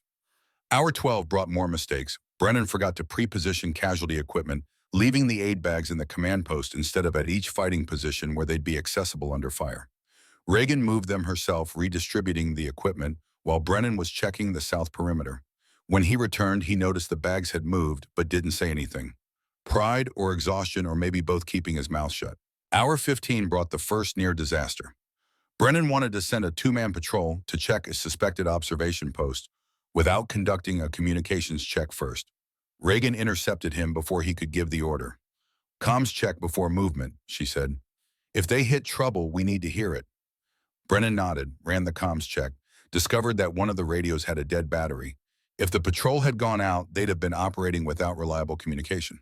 In a real environment, that's how people died alone. Good catch, Brennan said. His voice was thick with exhaustion. It's not a catch, it's procedure. You follow procedure or people die. That's not opinion. That's mathematics. Hour 18 arrived with Brennan micro-sleeping. Reagan watched him nod off, standing up, catch himself, shake his head, try to stay awake through sheer force of will. It wasn't working. He tried to reposition the machine gun team to a location with no cover and limited fields of fire. Just catastrophically bad judgment brought on by a brain that had stopped processing information correctly. Reagan stopped him with a hand on his shoulder. That position is a kill box. They'll be dead in 30 seconds if someone attacks from the east. Brennan stared at the position like he was seeing it for the first time. His eyes were glassy, unfocused. I don't understand. It has good visibility. Visibility isn't the same as cover. They can see the enemy, but the enemy can see them. And the enemy has the high ground. That's not a fighting position. That's a grave waiting to be filled. She walked him to a better location, 20 meters west, behind a natural berm that provided cover while maintaining adequate fields of fire. Here, they can see without being seen. They have cover if they take fire, and they have fallback positions if the enemy flanks. That's how you keep people alive. Brennan just nodded, too exhausted to argue, too exhausted to care, just trying to survive the next 6 hours. Reagan looked at Hartley. The old Marine was watching Brennan with an expression that mixed sympathy and assessment in equal measure. He's done, Reagan said quietly. His judgment is compromised. He needs sleep. Can't sleep during a defense, Hartley said. That's the lesson. The lesson is going to get him killed if we were doing this for real. But we're not. And sometimes the most important lesson is learning your limits. Reagan understood what Hartley was saying. This wasn't about Brennan succeeding. This was about Brennan understanding the gap between what he thought he could do and what he could actually do. That gap was where growth happened, or where people died, depending on whether they learned fast enough. Hour 20 brought a different kind of breaking point. Brennan sat down hard against a tree, not because he was taking a break, because his legs had stopped supporting him. Reagan watched him put his head in his hands, shoulders shaking. She walked over, sat down beside him. Talk to me, Cole. He didn't look up. His voice was muffled by his hands. I can't do this. I'm not good enough. I've been pretending for so long that I forgot I was pretending. You finished the ruck march. You made it this far. That's not pretending.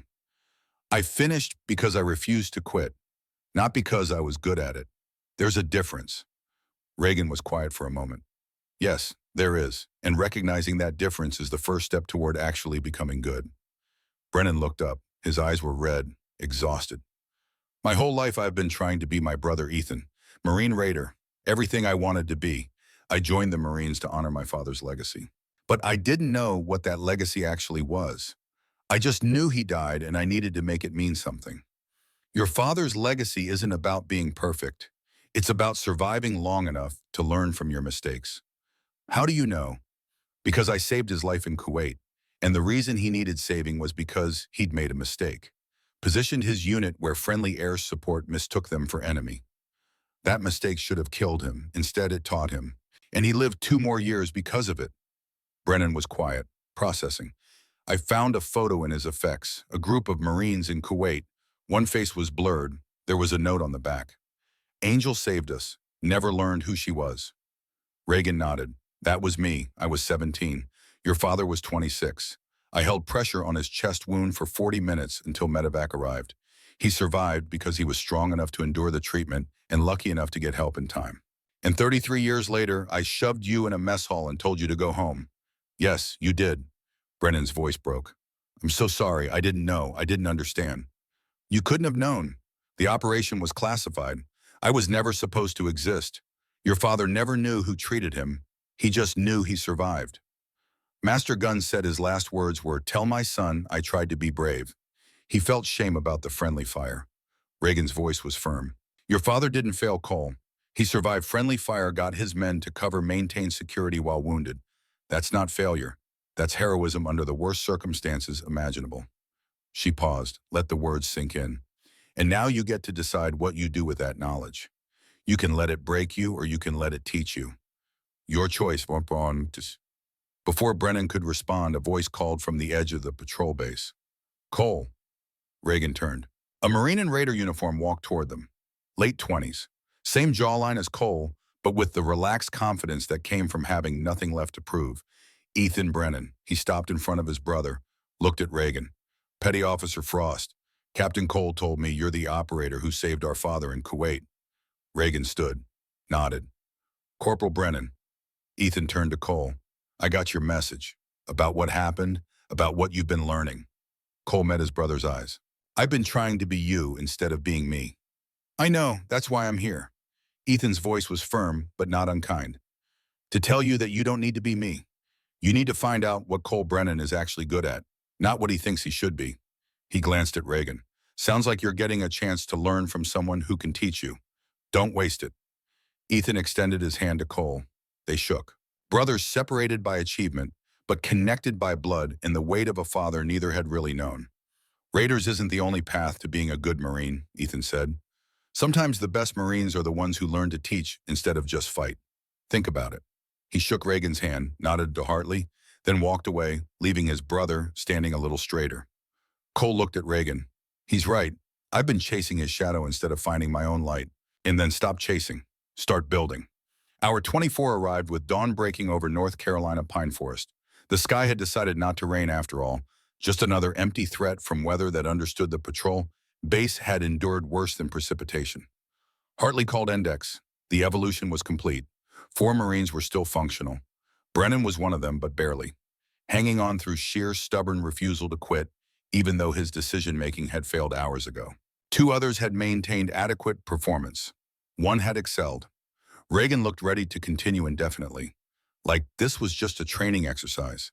Like she'd done this for 72 hours straight in places where the bullets were real and the consequences were permanent. Because she had. Hartley gathered the participants, told them to clean up, hydrate, get ready for formation in 2 hours. Everyone required to attend, no exceptions. The formation assembled at 1400 hours on the parade deck under a sun that had decided to make everyone pay for 3 days of cloud cover by turning the temperature into something that felt personal. Every participant stood in ranks, cleaned up but still carrying the exhaustion of 3 days without real rest. Behind them stood the rest of the company called to formation for reasons nobody had explained, but everyone suspected meant something significant was about to happen. Reagan stood in the back rank again, same position as 3 days ago, but something had changed. The Marines around her weren't treating her like a squid who didn't belong anymore. They were giving her space, respect, the kind that couldn't be demanded or awarded, only earned. Captain Cole stood at the front of the formation. Beside him stood Commander Julia Blackwell, 52 years old with iron gray hair, pulled back in a regulation bun, and ribbons that told stories about places and operations that never made the news. Silver Star, multiple bronze stars with V device for valor, Purple Heart, and several ribbons that looked generic but meant something specific if you had clearances high enough to know what they really represented. Naval Special Warfare insignia, the SEAL Trident. Blackwell wore her authority quietly, didn't need to announce it. Just stood there and everyone knew she was someone who mattered. Cole addressed the formation. 3 days ago, I announced a leadership assessment. The results of that assessment will now be shared with the company. He paused, let the silence build like pressure before an explosion. Of the 10 participants, 4 maintained adequate performance throughout. 2 excelled. 4 failed to meet minimum standards in at least one critical evolution. He looked at Brennan. Corporal Brennan front and center. Brennan marched forward. His face was pale, but his back was straight. He'd showered and shaved, but his eyes still carried the exhaustion of 72 hours that had broken him down and shown him what he actually was instead of what he'd been pretending to be. Corporal Brennan, your performance during this assessment revealed significant deficiencies in tactical decision-making leadership under stress and physical endurance. However, it also revealed something more important. Cole's voice shifted, became less formal, more human. You finished, despite being broken down, despite making mistakes that would have gotten people killed in a real environment. You refused to quit. That's the foundation you build on. Everything else can be taught. Brennan nodded, said nothing, but something in his posture suggested relief mixed with determination. You're being reassigned to a training pipeline. 6 months. Combat instructor school followed by a billet at Paris Island. You'll learn how to teach before you try to lead again. Understood. Yes, sir. Good, but there's something you need to know first. Something about your father. Cole gestured to Hartley. The old Marine stepped forward, pulled a photograph from his pocket, the worn, faded image he'd carried for 33 years. Corporal Brennan, your father was Sergeant Marcus Brennan. Gulf War, friendly fire incident, January 29, 1991. Hartley held up the photograph. 6 Marines behind a burned-out M1 Abrams tank. Kuwait, night vision photography, grainy and greenish. This is your father, here third from the left, sucking chest wound from a 10 cannon fire. He should have died. He would have died, except for one person. Hartley pointed to a blurred figure in the background, kneeling beside a wounded Marine. This is the person who saved your father's life. She was 17 years old. He pulled out his phone, showed a digital version of the same photo, tapped the screen. The blur resolved into a face. Teenage Reagan Frost. Gray eyes, focused, treating a chest wound while 8 dead Iraqi soldiers cooled in the desert night around her. The formation went dead silent. Petty Officer First Class Reagan Frost, Hartley said. Call sign Angel, CIA asset. 8 confirmed kills that night. 30-plus Marines saved. Your father was one of them. Brennan stared at the photo, then at Reagan. His face cycled through disbelief, recognition, grief, gratitude. Your father lived 2 more years after Kuwait, Hartley continued. He came home. Your mother was 3 months pregnant. He got to know you were coming, got to prepare for your arrival. Then he died in a training accident 3 months after you were born, a vehicle rollover at 29 Palms. Hartley's voice was steady but carried weight. He never held you, never saw your face, but he knew you existed. And that knowledge, that hope, that future was a gift from the 17-year-old girl who held pressure on his chest wound for 40 minutes in the Kuwaiti desert while waiting for medevac that might never come. Brennan's legs were shaking. He looked at Reagan with an expression that held everything. Apology, gratitude, shame, understanding. His last words to me before he died, Hartley said, were, "Tell my son I tried to be brave." He carried shame about the friendly fire. Thought he'd failed because his positioning mistake led to the incident. But he survived, maintained security while wounded, got his men to cover. That's not failure, that's courage. Brennan walked over to Reagan, stood at attention. His voice was thick but clear. Petty Officer Frost, I formally apologize for my conduct. I assaulted you without provocation. I disrespected you without cause. I dishonored my father's legacy and my uniform. He paused, swallowed hard. I have no excuse. I can only ask for permission to earn back what I threw away. Permission to train under your instruction. To learn what real competence looks like. Reagan looked at him for a long moment, then spoke. Your father didn't fail, Cole, and neither did you. You just didn't know. Now you know. What you do with that knowledge is what matters. She extended her hand. Brennan shook it. Permission granted. Report to Quantico after you complete combat instructor school. You'll be in my first class. Thank you, ma'am. Commander Blackwell stepped forward. Her voice carried across the formation with the authority of 3 decades of naval special warfare operations. What you've just witnessed is the declassification of Operation Copper Fist, Gulf War 1991. the CIA Special Activities Division deployed a 17-year-old civilian asset with advanced sniper training to provide overwatch for Marine forces near the Kuwait border. She let that information sink in. A 17-year-old girl operating in a combat zone. The asset's call sign was Angel. 8 confirmed kills during a single engagement. 30-plus Marines saved from an Iraqi counterattack. 0 official recognition because the asset didn't officially exist. Blackwell looked directly at Reagan. After the Gulf War, the asset continued operating. Somalia 1993, Bosnia 1995, Kosovo 1999, Iraq 2004 through 2011, Afghanistan 2001 through 2021. At age 23, the asset was recruited into a classified program within JSOC, the Ghost Program. Murmurs rippled through the formation. The Ghost Program was legend, whispered about but never confirmed. Female operators who could access denied areas, who gathered intelligence where conventional assets failed. The Ghost Program currently has 12 female operators deployed worldwide. Blackwell continued. They embed with SEAL teams and Army Special Mission Units. They provide intelligence support. They conduct direct action when required. They operate in places where their presence is never acknowledged and their work is never discussed. She paused. Let the weight settle. Petty Officer First Class Reagan Frost has spent 12 years attached to JSOC intelligence detachments. Call sign Angel 7. 43 confirmed missions in denied areas across 3 continents. 317 lives saved according to best estimates. 0 official recognition because she doesn't officially exist. The formation was absolutely silent. Every eye on Reagan. But Operation Desert Viper changed the calculus, Blackwell said. Helmand Province, Afghanistan, August 2021. A 4-person SEAL element and 1 Navy intelligence specialist were inserted to extract a high-value target with intelligence on an imminent large-scale attack against U.S. forces during the Kabul withdrawal. She described the mission. The 72 hours holding a compound against numerically superior militia forces. Limited ammunition, no air support, the kind of siege that should have ended with body bags and after-action reports about what went wrong. All 5 operators survived. The HVT was successfully extracted. The intelligence prevented an attack that would have killed over 200 American personnel during the evacuation operations. Blackwell's voice carried pride and sadness in equal measure. The SEAL team leader on that operation was Lieutenant Ash Sullivan. He was killed 8 months later in Ramadi, IE'd on a routine convoy. Before he died, he submitted a recommendation that Petty Officer Frost be transitioned from operational duties to instructor duties. She pulled out a piece of paper, read from it.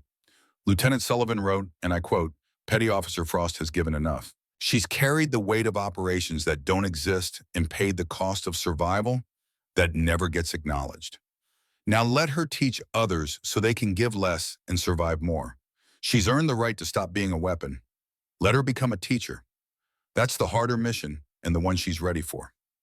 Reagan's jaw tightened. She hadn't known Sullivan had written that recommendation. Hadn't known his last official act had been trying to get her out of the fight. Blackwell turned to Reagan. "Petty Officer Frost, I'm offering you permanent assignment as combat instructor at the Marine Corps Martial Arts Program, Quantico, Virginia. You'll teach tactical movement, close quarters, combat casualty care, small unit leadership under stress. Everything you learn downrange, you'll pass forward to the next generation." Reagan's voice was steady when she spoke. "What about the 12 operators still deployed, ma'am? Your cover has been adjusted through proper channels. They're safe. Your exposure here was controlled, declassified, official. But you're done operating. You've earned the right to stop." Reagan looked at Hartley. The old Marine nodded once. Permission and encouragement wrapped in a single gesture. "I accept, ma'am, on one condition." "Name it." "Master Gunnery Sergeant Hartley co-teaches with me. We combine his 4 decades of experience with my 12 years of modern operations. Complete education across generational lines." Hartley straightened, looked surprised. Blackwell smiled for the first time. "Master Guns, you planning to come out of retirement?" "Wasn't planning on it, ma'am, but if someone asks the right way, I suppose old habits die hard." "Consider yourself recalled to active duty. 6 months a year at Quantico, starting next month." Blackwell dismissed the formation.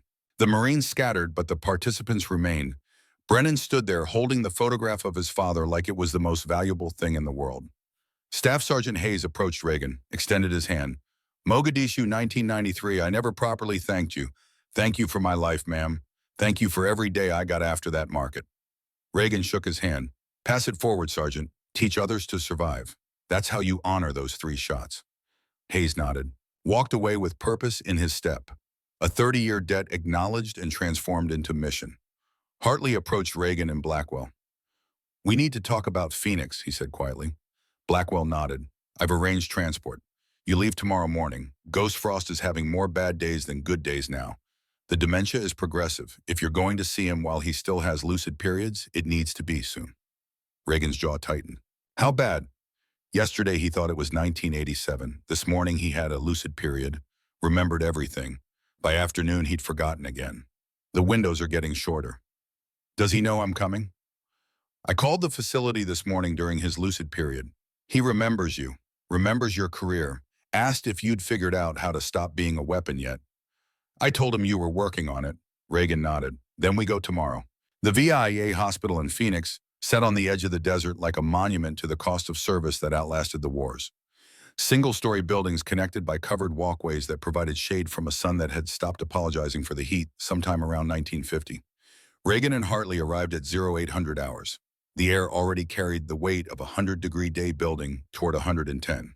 The receptionist directed them to room 247, long-term care wing.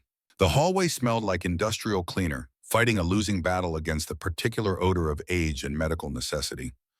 Hartley stopped outside the door. You ready? Reagan looked at the door like it was an enemy position she needed to breach. No, but that's never stopped me before. She pushed the door open. William Ghost Frost sat in a chair by the window, looking out at the desert that had shaped him and the daughter he'd trained to survive it. 79 years old. White hair, weathered skin, hands that trembled slightly from age and medication. He wore comfortable civilian clothes, nothing that suggested the legendary CIA operator who'd spent 4 decades in the shadows. He turned when they entered. His eyes were sharp, gray like Reagan's, still capable of measuring distances and calculating angles even if the targets had become memories instead of threats. Reagan, his voice was rough but steady, present. You came. She walked over to him, knelt beside his chair. Hi, Dad. Ghost reached out with a trembling hand, touched her face like he was confirming she was real, and not another trick the dementia played on quiet afternoons. You're real, not a memory, not the confusion, real. I'm real. He looked past her to Hartley. Declan, still keeping an eye on her. Always Ghost, like you asked. Ghost nodded, looked back at Reagan, studied her face. I read Hartley's reports. Everyone. 43 missions, 317 saves, 0 operational failures. You exceeded every expectation I ever had. You trained me well. I trained you to survive. You learned everything else yourself. His hand tightened on hers. Beirut took your mother, took 220 Marines, took part of me that never came back. I spent the rest of my life making sure it wouldn't take you. It didn't. No, you survived, thrived, became something better than I ever was, better than I deserved to build. Reagan pulled the letter from her pocket, the one Ghost had written 6 months ago on one of his good days. You told me to be a teacher, to pass it forward. I'm going to Quantico, combat instructor. Hartley's coming with me. Ghost smiled. First time his expression had shifted from evaluation to something warmer. Good, that's the mission I never finished. Teaching the next generation not to make the mistakes we made. He paused, his clarity flickering like a candle in wind. Did I do right by you, Reagan, training you the way I did, sending you to Kuwait at 17, making you into something that had to carry so much weight? Reagan's voice was firm. You did right, Dad. You taught me to survive. You gave me skills that saved hundreds of lives. You made me into someone who mattered. That's enough for one lifetime. Ghost's eyes were wet. Your mother would be proud. She always said the hardest wars were the ones fought with knowledge instead of bullets. She'd be proud you're teaching now. I wish I'd known her. She's in you. Every lesson you teach, every life you save through training instead of combat. That's her legacy too. His clarity started to fade. You could see it in his eyes. The present is slipping away. Other times bleeding through. Is it 1991, he asked. Do I need to prep you for Kuwait? No, Dad, it's 2024. Kuwait was 33 years ago. You're in Phoenix. You're safe. Reagan, my daughter Reagan. His voice was confused now, lost. You're 12. We need to practice windage. You already taught me windage, Dad. I remember everything. Hartley stepped forward, knelt beside Ghost's chair. Ghost, it's Declan. Remember Kuwait? You sent Reagan to save my life. She did. She saved 30 Marines that night. Ghost's eyes focused briefly, a moment of perfect clarity cutting through the fog. Declan? Kuwait, the friendly fire. He looked at Reagan. You saved them. Yes, Dad. Did I teach you right? Did the training hold? The training held. It's held for 33 years. Now I'm passing it forward. Ghost's hand squeezed hers with surprising strength. Good, that's legacy. Not the kills, not the missions. The knowledge that keeps going after we're gone. His eyes closed. When he opened them, the fog was back. But he smiled one more time before the present slipped away completely. Legacy, he whispered. Pass it forward. A nurse entered, apologetic but professional. I'm sorry, he needs his medication. And he gets agitated when visitors stay during confused episodes. Reagan stood, kissed her father's forehead. I'll come back next week, Dad, and the week after, as often as I can. Ghost didn't respond. He was staring out at the desert, seeing something only he could see. Some other time. Some other war. Reagan and Hartley left the room, walked down the hallway in silence. Made it to the parking lot before Reagan's composure finally cracked. She sat on a bench in the shade of a mesquite tree. Let 33 years of forced separation and carried grief pour out in tears she'd been holding back since she was 17, and her father had staged his own death to protect her operational cover. Hartley sat beside her, didn't speak, didn't offer platitudes, just waited, present, solid. When Reagan finally stopped, she wiped her face with the back of her hand. He won't remember this tomorrow, will he? Probably not, but you'll visit again, get more moments. They'll be brief, but they'll be real. Is that enough? It has to be, because it's all anyone gets. Reagan pulled out a piece of paper and pen from her bag, started writing. What are you doing? Hartley asked. Writing him a letter. He might not remember receiving it, might not even be lucid when it arrives, but I'm writing it anyway. She wrote quickly, her handwriting neat despite the emotion. Dad, I taught my first class will be in 2 weeks, 30 Marines, most younger than I was in Kuwait. They don't know what they don't know yet. You were right, teaching is harder than operating. When I operated, I controlled outcomes. When I teach, I give tools and hope they survive to use them, but this is the war that matters. The one you started and couldn't finish. I'll finish it for both of us. I'll win it by making sure the next generation survives without needing angels. Reagan. She folded the letter, put it in an envelope, addressed it to Ghost at the VA hospital. He might not remember reading it, Hartley said. I know, but I'll remember writing it, and sometimes that's what matters. The conversation continues even when one person can't hear it anymore. They drove back to the airport. Reagan stared out the window at the Arizona desert, the landscape of her childhood, the place where Ghost Frost had taught her everything that mattered. Somewhere in this desert, she'd learned to field stirrup in a rifle blindfolded, learned to read wind and distance, learned that patience beats aggression and survival isn't enough if you don't pass it forward. Now she was going to teach those lessons to Marines who didn't know they needed them yet. 6 months later, Quantico, Virginia carried the particular quality of winter cold that made you remember why the Marines built their combat training facilities in places that tested you before the enemy ever got the chance. Reagan stood in front of 30 Lance Corporals in Training Bay 3. Behind her stood Hartley, 65, now 6 months into his return from retirement that wasn't really retirement anymore. In the front row sat Cole Brennan, 25. Graduated from combat instructor school 2 months ago. Transferred to Quantico specifically to learn from the person who'd saved his father's life and taught him what real competence looked like.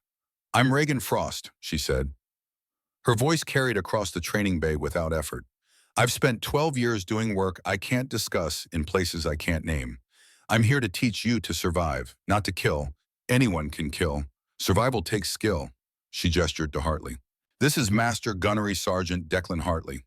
46 years of service across 4 decades of warfare. Between us, we've seen everything that matters in combat. We're giving it to you. Hartley stepped forward. His voice carried the weight of experience earned through leading men who trusted him to keep them alive. Some of you will deploy, some won't. All of you will face the question at some point, am I a weapon or am I a warrior? He paused, let the question hang. Weapons break when the mission changes. Warriors adapt. We're teaching you to adapt, to think, to survive, not just the enemy, but the decisions that come after the bullets stop. Reagan's office held 3 photographs on the wall. First, Beirut, 1983. Young Ghost Frost pulling Marines from rubble through the barracks bombing that killed 220 Americans, including Reagan's mother. 2nd Kuwait 1991. 17-year-old Reagan and Sniper Hyde Hartley, in background, being evacuated by medevac the night that defined everything that came after. 3rd Quantico 6 months later, Reagan Hartley in their first graduating class. Brennan in the front row. 30 Marines who would carry forward the lessons learned in dark places so the next generation wouldn't have to learn them the same way. Captioned beneath in Reagan's handwriting, "Legacy isn't what you survive, it's what you pass forward." That evening, Reagan received a call from Phoenix Five Hospital. "Ms. Frost, your father is having one of his good days. He's been asking for you." Reagan looked at the clock. 1700 hours. She could make a flight tonight, be in Phoenix by midnight. "Tell him I'm coming. I'll be there by morning." She drove to the airport, caught a red-eye to Phoenix, arrived at the VA hospital at 0600. Ghost was sitting by the window when she entered. The sunrise painted the desert in shades of orange and gold. He turned when she walked in. His eyes were clear, present. "Reagan, you came fast." "You called. I came." She sat beside him. "How are you feeling?" "Lucid, for now. The windows are getting shorter. Wanted to talk while I still could." He took her hand. "Tell me about Quantico, about the teaching."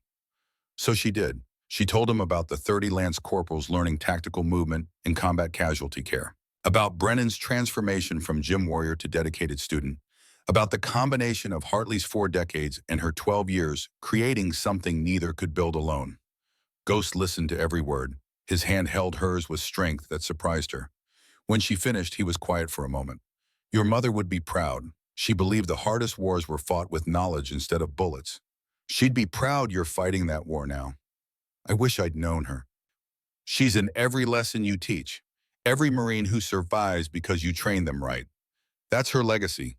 Yours too." His clarity started to fade, but he fought it, held on for one more moment. "Did I do right by you, Reagan?" She squeezed his hand. "You did right, Dad. You taught me to survive. Now I'm teaching others. The mission continues." Ghost's eyes closed. When he opened them, the fog was creeping back in, but he smiled. "Legacy," he whispered. "Pass it forward." Reagan stayed until visiting hours ended. She'd be back next week and the week after, storing up good moments while they lasted. Because that's what daughters did for fathers who'd given everything to make sure they survived. She flew back to Quantico that night. Tomorrow she had a class to teach. 30 Marines who needed to learn that survival wasn't about being the strongest or the fastest. It was about being smart enough to learn from people who'd survived what they hadn't faced yet. Reagan Frost had been a weapon for 12 years. Now she was a teacher. And in that transition, she'd found the mission that mattered most. Not the operations that never existed. Not the kills that were never acknowledged. The knowledge that kept going after the warriors came home and the wars moved on. Legacy, that was everything.